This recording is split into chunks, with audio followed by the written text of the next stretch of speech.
موٹا گھوڑا اور شرارتی گدھے کی کہانی۔ ایک دفعہ کی بات ہے، ایک خوبصورت گاؤں میں دو عجیب دوست رہتے تھے، موٹا گھوڑا اور شرارتی گدھا۔ موٹا گھوڑا اپنے گول پیٹ اور دوستانہ مزاج کے لیے مشہور تھا، جبکہ شرارتی گدھا نام کے مطابق اپنی شرارت بھری حرکتوں سے مشہور تھا۔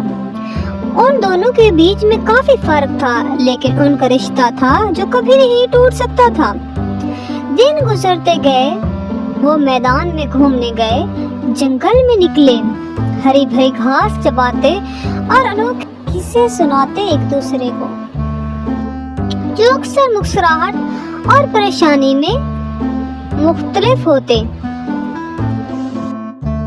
ایک صبح سورج نکلا ہوا تھا جب وہ جنگلوں کے راستے پر چل رہے تھے، تبھی شرارتی گدھے نے ایک لکڑی کے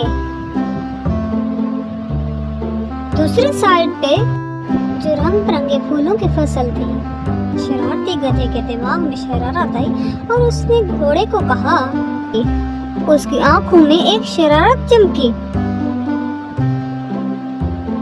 اور اس نے موٹے گھوڑے کو بلایا۔ اس کو موٹے گھوڑے کو کہا، آؤ چھپ کر ساتھ میں مزے کریں۔ موٹا گھوڑا پہلے تھوڑا سا ڈر گیا، یہ جانتے ہوئے کہ ان کی حرکت سے پھولوں کی فصل کو نقصان پہنچے گا۔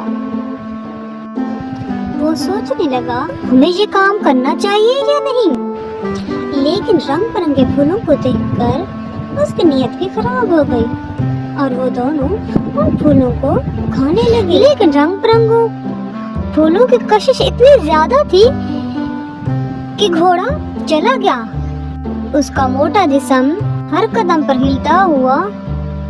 جب وہ من پسند پھولوں کا مزہ لے رہے تھے، ان کی ہنسی میدان میں گونج رہی تھی، لیکن ان کی خوشی کم وقت کی تھی جب انہوں نے قریب سے آنے والے قدم کی آواز سنی۔ یہ کھیت کے مالک کی آواز تھی، جس کا چہرہ غصے سے لال پیلا تھا۔ پریشان ہو کر موٹا گھوڑا اور شرارتی گدھے نے اپنے بچاؤ کی کوشش کی، لیکن موٹے گھوڑے کے موٹے پاؤں شرارتی گدھے کے چال سے تیز نہیں تھے، وہ تیز نہیں بھاگ سکتا تھا۔ شرارتی گدھے نے اپنے شرارتی دماغ سے ایک راستہ ڈھونڈا، وہ اس فصل سے نکل گیا، موٹے گھوڑے کو غلط طرف چھوڑ دیا۔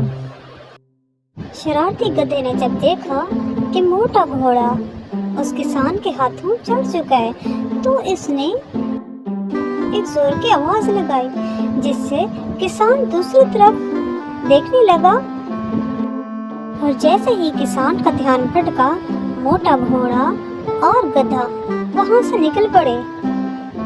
ان کو سبق ملا کہ آئندہ اس طرح کی کوئی حرکت نہیں کریں گے، لیکن ان کی دوستی بے مثالی تھی اور وہ ہمیشہ اچھے دوست بن کر رہے اور ہر مصیبت میں ایک دوسرے کا ساتھ دیتے۔ ان کی شرارتیں اب کچھ کم ہو گئی تھی، لیکن دوستی ویسے مضبوط رہی۔